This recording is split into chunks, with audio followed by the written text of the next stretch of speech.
ഇതിന്റെ കഥ എന്ന് പറയുന്നത് ഒരു ഗ്രാമത്തെ ചുറ്റിപ്പറ്റിയിട്ടാണ്. അപ്പൊ അവിടെയുള്ള കട്ടപ്പാടം. അപ്പൊ അവിടെയുള്ള ഒരു വളരെ നല്ല ഒരു കുഞ്ഞു കുടുംബത്തിലെ ഒരാളാണ് ഞാൻ. അച്ഛൻ, അമ്മ, മകൻ, ഞങ്ങൾ മൂന്നാള് കൂടിയുള്ള ലോകമാണ് ഞങ്ങളുടെ ലോകം. അതിൽ മകനെ പറ്റി ഒരുപാട് പ്രതീക്ഷകളും ഒരുപാട് സ്വപ്നങ്ങളും ഉള്ള സാധാരണ നാട്ടുമ്പുറത്തുകാരി അമ്മ. ഇപ്പോഴത്തെ പിള്ളേർക്കൊക്കെ അങ്ങനെ ഒരു ഗുണമുണ്ടല്ലോ, അവർക്ക് തീരെ ഒട്ടും സ്റ്റേജ് ഫിയർ ഇല്ല, ഒട്ടും പ്രശ്നമില്ല. അങ്ങനത്തെ അവർ ഓൾറെഡി ഇതിനോടൊക്കെ യൂസ്ഡ് ആയ മാറിയിട്ടാണ് ചെയ്യുക. അപ്പോൾ അവന് ഒരു ബുദ്ധിമുട്ടും അതായത് പകപ്പും ഒന്നും ഉണ്ടായിരുന്നില്ല. അതുപോലെ ഞങ്ങൾക്കും വളരെ ഈസി ആയിരുന്നു കൈകാര്യം ചെയ്യാനായിട്ട്. വിനോദേട്ടൻ ആസ് എൻ ആക്ടർ ഭയങ്കര നല്ല ആളാണ്, അതിനുപരിയായിട്ട് നല്ല മനുഷ്യനാണ്. അപ്പോൾ വിനോദേട്ടൻ്റെ ക്യാരക്ടർ മാക്സിമം ഉൾക്കൊണ്ട് തന്നെ ചെയ്തിട്ടുണ്ട് എന്ന് തന്നെയാണ് എനിക്ക് തോന്നിയത്. അതങ്ങനെ ഇരുന്നോട്ടെ. അപ്പൊ അതിലൊരു കൗതുകം ഇല്ലേ, അതിൽ ആ കൗതുകമാണ് ഞങ്ങളുടെ സിനിമയുടെ കൗതുകം എന്ന് പറയുന്നത്. ഞാനൊരു കോഴിക്കോട്ടുകാരിയാണ്. ഞാൻ കോഴിക്കോടിന്റെ മകളും കൊച്ചിയുടെ മരുമകളുമാണ്. എന്നെ കല്യാണം കഴിച്ചിരിക്കുന്നത് തൃപ്പൂണിത്തുറയ്ക്കാണ്.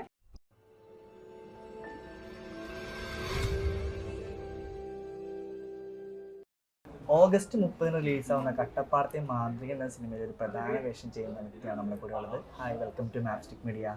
എന്തൊക്കെയുണ്ട് വിശേഷം? സുഖമായിട്ടിരിക്കുന്നു. അപ്പൊ കട്ടപ്പാടത്തെ മാന്ത്രികൻ ഓഗസ്റ്റ് 30 റിലീസാവുമ്പോൾ എങ്ങനെയാണ് ഈ സിനിമയിലേക്ക് എത്തുന്നത്? ഫൈസൽക്കാണ് ഇതിലേക്ക് വിളിക്കുന്നത്. എൻ്റെ ക്യാരക്ടർ എന്ന് പറയുന്നത് നായകൻ്റെ അമ്മയായിട്ടാണ്. സുമിത്താണ് ഇതിൽ ഹീറോ വേഷം ചെയ്തിട്ടുള്ളത്. വിനോദേട്ടനാണ് എൻ്റെ കോ ആക്ടറായിട്ട് എൻ്റെ ഓപ്പോസിറ്റായിട്ട് ചെയ്തിട്ടുള്ളത്. ഇതിലെത്തിപ്പെട്ടു, സന്തോഷം. ഇതിനു മുമ്പ് ഏതൊക്കെ സിനിമകളാണ് ചെയ്തത്? അതിനു മുമ്പ് കുറച്ച് പടങ്ങൾ ചെയ്തിരുന്നു. അതെ, 18+ ശേഷം മൈക്കിൾ ഫാത്തിമ, പിന്നെ അതുപോലെ പ്രേമലു, ഇപ്പൊ ഗുരുവായൂരമ്പലടയിൽ ഇറങ്ങി, ഗോളം ഇറങ്ങി, ഇതിലൊക്കെ ഉണ്ടായിരുന്നു.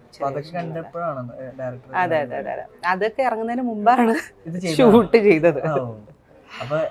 തുടക്കകാലത്ത് ചെയ്തൊരു സിനിമയാണ്. അങ്ങനെയും വേണമെങ്കിൽ പറയാം. പക്ഷെ ശേഷം മൈക്കിൾ ഫാത്തിമയൊക്കെ റിലീസായിരുന്നു. അതിനുശേഷമാണ് ഇത് ഷൂട്ട് ചെയ്തത്. ഇതിന്റെ കഥ എന്ന് പറയുന്നത് ഒരു ഗ്രാമത്തെ ചുറ്റിപ്പറ്റിയിട്ടാണ്. അപ്പൊ അവിടെയുള്ള കട്ടപ്പാടം. അപ്പൊ അവിടെയുള്ള ഒരു വളരെ നല്ല ഒരു കുഞ്ഞു കുടുംബത്തിലെ ഒരാളാണ് ഞാൻ. അച്ഛൻ, അമ്മ, മകൻ, ഞങ്ങൾ മൂന്നാള് കൂടിയുള്ള ലോകമാണ് ഞങ്ങളുടെ ലോകം. അതിൽ മകനെ പറ്റി ഒരുപാട് പ്രതീക്ഷകളും ഒരുപാട് സ്വപ്നങ്ങളും ഉള്ള സാധാരണ നാട്ടുമ്പുറത്തുകാരി അമ്മ. അപ്പൊ വിനോദേട്ടനാണല്ലോ. അതെ, വിനോദേട്ടൻ എനിക്ക് നേരത്തെ അറിയാം, വ്യക്തിപരമായി എനിക്കറിയാം. പിന്നെ വിനോദേട്ടന്റെ നമ്മളെ മെറ്റി മൂസ മുതൽ തുടങ്ങിയിട്ടുള്ള എല്ലാം നമുക്ക് ഭയങ്കര പരിചിതമാണ്. അത് മാത്രമല്ല നമ്മള് കോഴിക്കോട്ടുകാരാണ്. അപ്പൊ അതിന്റെ ഒരു സുഖം ഉണ്ടായിരുന്നു ആക്ട് ചെയ്യുമ്പോൾ. സുമിത്തായിരുന്നു എന്നെ സംബന്ധിച്ച് പുതിയൊരാള്. പക്ഷെ സുമിത്തും ഏറ്റവും അടുപ്പത്തിൽ ഏറ്റവും ആദ്യം കൂട്ടായത് ശരിക്കും പറഞ്ഞാൽ സുമിത്തുമായിട്ടാണ്. ശരിക്കും ഒരു അമ്മ മകൻ. അതെ, അമ്മ മകൻ എന്നൊരു ഉപരിയായിട്ട് ഞങ്ങൾ ഭയങ്കര സുഹൃത്തുക്കളാണ്. അതെ, തീർച്ചയായിട്ടും. പിന്നെ ചെറുപ്പമായിട്ട് അഭിനയിക്കുന്ന കുട്ടി, കുഞ്ഞിമോൻ. അവൻ ഈ പറഞ്ഞമാതിരി നമുക്ക് ഒറ്റ ദിവസത്തെ ഷൂട്ടേ ഉണ്ടായിരുന്നുള്ളൂ ഞങ്ങൾക്ക്. കുഞ്ഞിമോനുമായിട്ടുള്ള കോംബോ ഉണ്ടായിരുന്നത്. അവനും ഇതുപോലെ ഇപ്പോഴത്തെ പിള്ളേർക്കൊക്കെ അങ്ങനെ ഒരു ഗുണമുണ്ടല്ലോ, അവർക്ക് തീരെ ഒട്ടും സ്റ്റേജ് ഫിയർ ഇല്ല, ഒട്ടും പ്രശ്നമില്ല. അങ്ങനത്തെ അവർ ഓൾറെഡി ഇതിനോടൊക്കെ യൂസ്ഡ് ആയ മാറിയിട്ടാണ് ചെയ്യുക. അപ്പോൾ അവന് ഒരു ബുദ്ധിമുട്ടും അതായത് പകപ്പും ഒന്നും ഉണ്ടായിരുന്നില്ല. അതുപോലെ ഞങ്ങൾക്കും വളരെ ഈസി ആയിരുന്നു കൈകാര്യം ചെയ്യാനായിട്ട്. ഇതില് വിനോദേട്ടന്റെ ഒരു ക്യാരക്ടർ ഭയങ്കര ഒരു പ്രത്യേക ഒരു ക്യാരക്ടറാണ്. ഇന്റർവ്യൂ അപ്പൊ അതൊക്കെ എങ്ങനെ ഉണ്ടായിരുന്നു? വിനോദേട്ടൻ ആസ് എൻ ആക്ടർ ഭയങ്കര നല്ല ആളാണ്, അതിനുപരിയായിട്ട് നല്ല മനുഷ്യനാണ്. അപ്പോൾ വിനോദേട്ടൻ്റെ ക്യാരക്ടർ മാക്സിമം ഉൾക്കൊണ്ട് തന്നെ ചെയ്തിട്ടുണ്ട് എന്ന് തന്നെയാണ് എനിക്ക് തോന്നിയത്. കൂടെ ചെയ്യുന്ന സമയത്ത് എല്ലാവരും അവരുടേതായ ഭാഗം ഭംഗിയാക്കാൻ ശ്രമിച്ചിട്ടുണ്ട്. കട്ടപ്പാടം എന്ന് പറഞ്ഞ സ്ഥലത്തെ ഒരു മാന്ത്രികന്റെ കഥ പറയുന്നതാണ്. അതെ, അതങ്ങനെ ഇരുന്നോട്ടെ. അപ്പൊ അതിലൊരു കൗതുകം ഇല്ലേ, അതിൽ ആ കൗതുകമാണ് ഞങ്ങളുടെ സിനിമയുടെ കൗതുകം എന്ന് പറയുന്നത്. അപ്പോൾ ഇത് ശരിക്കും ആ കട്ടപ്പാടം എന്ന് പറയുന്ന ഗ്രാമത്തിനെ ചുറ്റിപ്പറ്റിയിട്ടുള്ള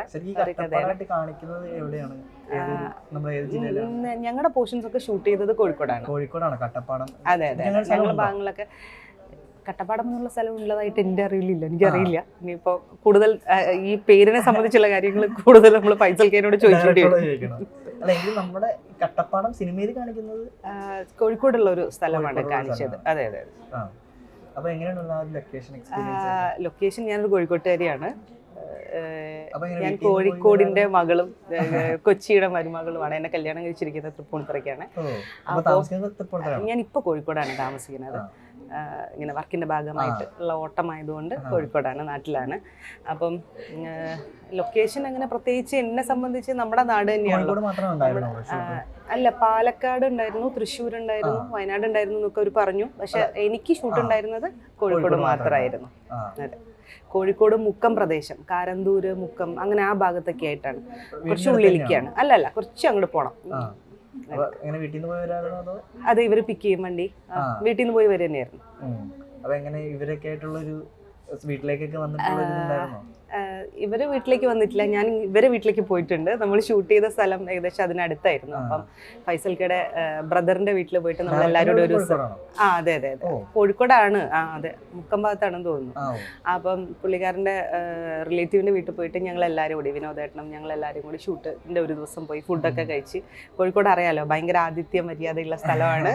ഒരുപാട് നല്ല ഭക്ഷണം കിട്ടുന്ന സ്ഥലമാണ്, കുറെ നല്ല മനസ്സുകളുടെ സ്ഥലമാണ്. അപ്പൊ അവിടെ പോയി ഞങ്ങൾ ഭക്ഷണമൊക്കെ കഴിച്ച് ഒരു ദിവസം പിരിഞ്ഞായിരുന്നു. അപ്പൊ ഡയറക്ടർ ആയിട്ടുള്ള ഒരു എക്സ്പീരിയൻസ് എങ്ങനെയുണ്ടായിരുന്നു? എങ്ങനെയുണ്ടായിരുന്നു? ആളുടെ ആദ്യത്തെ സിനിമയാണ്, 15 വർഷത്തെ ഒരു സിനിമ എന്നൊക്കെ പറയുന്നത്.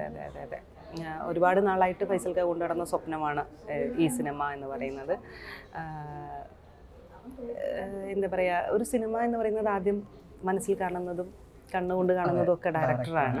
അപ്പൊ ഡയറക്ടർക്ക് അനുസരിച്ചുള്ള ക്യാരക്ടർ ആവാൻ ഞങ്ങൾക്ക് എല്ലാവർക്കും പറ്റിയിട്ടുണ്ടെന്ന് വിചാരിക്കുന്നു. അറിയില്ല, പുള്ളിക്കാരനോട് തന്നെ ചോദിക്കണം. അല്ല, ഫൈസൽക്ക ഭയങ്കര പാവം മനുഷ്യനാണ്. അപ്പൊ അതുകൊണ്ട് അങ്ങനെ അതെ, അതുകൊണ്ട് നമ്മളെ കൂടെ തന്നെ എല്ലാവരെയും കൂടെ ഒപ്പം ഇരിക്കുന്നു, നമ്മളെ കൂടെ തന്നെ ഭക്ഷണം കഴിക്കുന്നു. ഭയങ്കര ഒച്ചയും ബഹളവും ഒന്നും ഇല്ലാത്ത ഒരു സാധു ഡയറക്ടർ. അപ്പോൾ എന്തായാലും നമ്മുടെ സിനിമ റിലീസ് ചെയ്യാൻ പോവാണ്. എന്താണ് നമ്മുടെ ഓഡിയൻസിനോട് അവസാനമായിട്ട് പറയാനുള്ളത്? ഓഗസ്റ്റ് 30 എന്ന് പറയുന്ന ഡേറ്റാണ് നമ്മുടെ സിനിമയുടെ റിലീസിങ് ഡേറ്റ്. 23 വിചാരിച്ചിരുന്നത്. അപ്പോൾ അത് അങ്ങോട്ടേക്ക് പോസ്റ്റ്പോൺ ചെയ്തിരിക്കുകയാണ്, വയനാട് ദുരന്തം കാരണം. അപ്പോൾ എല്ലാവരും ഒരുപോലെ ഈ സിനിമ പോയി കാണണം. കുടുംബമായിട്ട് പോയി കാണാൻ പറ്റുന്ന എല്ലാ എലമെൻസും ഇതിലുണ്ട്. പ്രണയമുണ്ട്. പ്രണയം എത്രത്തോളം വർക്കായെന്ന് എനിക്കറിയില്ല. ഞാൻ അമ്മയായതുകൊണ്ട് പ്രണയത്തിനെ പറ്റി ഞാൻ ചോദിച്ചിട്ടില്ല. പ്രണയമുണ്ട്, എന്താ പറയുക, ഇമോഷണൽ ഡ്രാമ ഉണ്ട്, എല്ലാം ഉണ്ട്. അപ്പം എല്ലാം ഒത്തിണങ്ങിയ പടമാണ്. എല്ലാവരും പോയി കാണുക. തിയേറ്ററിൽ ഒരു ഹിറ്റായിട്ട് കട്ടപ്പാടത്തെ മാന്ത്രികൻ മാറട്ടെ. അപ്പോൾ ഇനി ഒരുപാട് സിനിമകൾ കിട്ടട്ടെ എന്ന് ആശംസിക്കുന്നു. ഈ സിനിമയും ഒരു ഗംഭീര വിജയമാവട്ടെ. ചേച്ചിക്ക് ഒരുപാട് നല്ല വേഷങ്ങൾ കിട്ടട്ടെ. Thank you so much. Thank you.